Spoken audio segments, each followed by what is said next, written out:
Kamu lagi nangis ya? Kamu lagi sedih? Kenapa? Apa yang bikin kamu nangis kayak gini? Sesek banget ya rasanya. Gak apa-apa, nangis aja sampai kamu ngerasa lega ya. Gak apa-apa, ambil banyak waktu buat kamu istirahat. Nangis aja sampai membuat kamu lega. Oke? Meskipun aku gak tahu kenapa kamu sampai nyesek gini nangisnya, tapi aku tahu kok, pasti ada alasan yang membuat kamu sesedih ini. Kadang, kita juga harus mengambil banyak waktu untuk diri kita sendiri. Kita butuh waktu untuk memperhatikan diri kita sendiri. Karena mau kita secapek apapun, mau kita sesedih apapun, gak akan ada yang bisa ngerti kita kecuali diri kita sendiri kan? Gak apa-apa, gak apa-apa, gak apa-apa. Kamu juga butuh waktu untuk nangis kok. Istirahat juga ya kalau bisa. Oke, jangan dipaksain dulu lah. Tapi, kalau semangatmu udah kembali lagi, kamu harus semangat lagi ya. Kamu harus bisa menjalani semuanya dengan rasa bahagia. Jangan keseringan nangis ya. Mungkin sekarang memang waktunya kamu untuk sedih.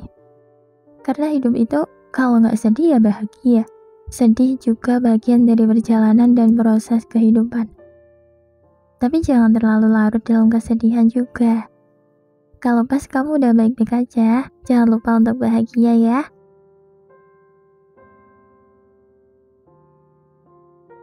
Hidup itu jalannya kadang berliku-liku. Kadang jalannya mulus, kadang jalannya ada batu kerikilnya yang harus kita lewatin. Kadang bahagia, kadang sedih, kadang capek, kadang kecewa, kadang patah semangat. Itu semua yang bisa kita rasakan di setiap perjalanan hidup kita. Di sini udah jelas banget kalau hidup itu bukan tentang bahagianya aja. Ada banyak hal pahit yang harus kita rasakan juga. Tapi aku bisa bersyukur banget bisa lewatin hal-hal terberat dalam hidupku. Ya meskipun aku gak tahu hal berat apa lagi yang harus aku lewatin selanjutnya, tapi aku tetap bersyukur banget. Aku bersyukur banget bisa sampai detik ini. Meskipun untuk sampai sini tuh gak mudah banget. Aku harus kecewa berkali-kali, aku harus nangis-nangis sampai sering banget pusing karena kebanyakan nangis. Aku harus berulang kali capek, aku berulang kali putus asa, aku berulang kali harus menghadapi beban berat. Sampai dimana aku capek sama semuanya. Aku capek berharap sama apapun lagi, aku capek harus nangis-nangis, aku capek harus kecewa berulang kali. Aku capek dengan rasa capek itu sendiri.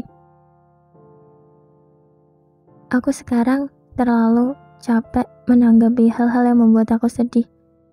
Aku capek kecewa. Dan akhirnya aku kayak mati rasa sampai sekarang. Dan itu yang bikin aku bersyukur banget. Karena apa? Dengan mati rasa ini aku gak perlu nangis-nangis lagi kalau ada masalah berat. Aku gak perlu kecewa berulang kali. Karena setiap aku berharap akan sesuatu, aku gak mau menaruh harapan terlalu tinggi. Aku gak perlu capek dengan semuanya karena dari awal aku udah bisa menerima dan ikhlas dengan apapun. Kayak, oh Allah ngasih aku ini berarti aku kuat. Aku cukup melewati semuanya sebisaku dan aku harus yakin sepenuhnya sama Allah. Sesimpel itu. Karena aku kayak udah, gimana sih orang yang capek banget tuh. Kayak aku udah capek banget berharap sama banyak hal. Aku capek kalau harus nangisin hal yang sama. Aku capek nangis dengan alasan yang sama. Aku capek banget kecewa karena harapanku sendiri. Kalau aku gak dikecewakan berkali-kali, kalau aku gak dipatahkan oleh ekspektasiku sendiri, mungkin rasa capek berharap sama sesuatu itu gak akan ada. Mungkin sampai sekarang, aku tiap malam pasti masih sering nangis-nangis mikirin hidup. Jujur aku bersyukur banget atas apapun yang aku lewatin sampai detik ini. Aku nggak nyesel pernah kecewa berkali-kali. Aku bersyukur karena capeknya itu membuat aku bisa mulai menerima semuanya. Aku bisa bahagia. Aku bisa bebas dari rasa sedih yang berkepanjangan. Aku bebas dari rasa kecewa. Aku terbebas dari banyaknya beban pikiran. Dari pengalamanku itu, aku benar-benar bersyukur karena capeknya itu membuat aku bisa mulai menerima semuanya. Aku bisa belajar banyak hal. Bisa dibilang sekarang aku bisa ngerasa lapang dada aja gitu, kayak kalau nggak sesuai harapan nggak apa-apa. Yang penting aku udah coba. Yang penting aku udah berusaha. Yang penting aku udah ambil sebuah tindakan untuk berusaha. Kita harus mencoba untuk menerima apapun. Jujur, semakin kita menolak itu malah akan menyakiti kita sendiri. Kalau kita menolak keadaan kita dan kita nggak bisa menerima itu semua, kita akan capek sendiri.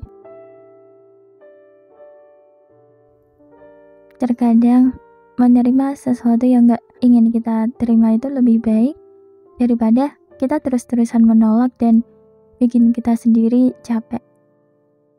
Tapi nggak apa-apa, kamu nggak harus memakai caraku kok. Itu caraku untuk bisa baik-baik aja di saat keadaan membuatku nggak bisa baik-baik aja. Aku yakin kamu punya caramu sendiri untuk menenangkan dirimu sendiri. Kamu punya caramu sendiri untuk bisa bahagia. Sepahit apapun hidup, itu bisa menjadikan kita menjadi orang yang lebih baik. Kebanyakan hal yang gak menyenangkan itu malah bisa bikin kita sadar dan kita bisa ambil banyak pelajaran dari situ. Sekarang, ngerti kan kalau yang bisa mengerti kamu itu cuma dirimu sendiri? Cari cara biar kamu bisa ngerasa baikan, biar kamu gak sedih berlarut-larut juga. Temukan bahagiamu. Jangan sedih terus ya. Gimana? Setelah dengerin ini, kamu udah ngerasa lebih baik belum? Aku ingetin ya, kalau kamu pengen nangis, gak usah ditahan. Kalau kamu tahan-tahan tuh takutnya nanti rasa gak enak itu malah ngumpul. Nangis aja. Gak apa-apa kok. Nangis itu wajar banget. Gak semua orang tuh bisa kuat. Terkadang kita juga bisa lemah. Jadi gak apa-apa, kita cuma manusia. Tapi, abis nangis, jangan lupa untuk mencoba semangat lagi ya. Kamu harus bangkit dari keterpurukan, dan kamu harus melanjutkan semuanya lagi. Oke? Semangat ya, semuanya akan terlewati juga kok. Kamu pasti bisa.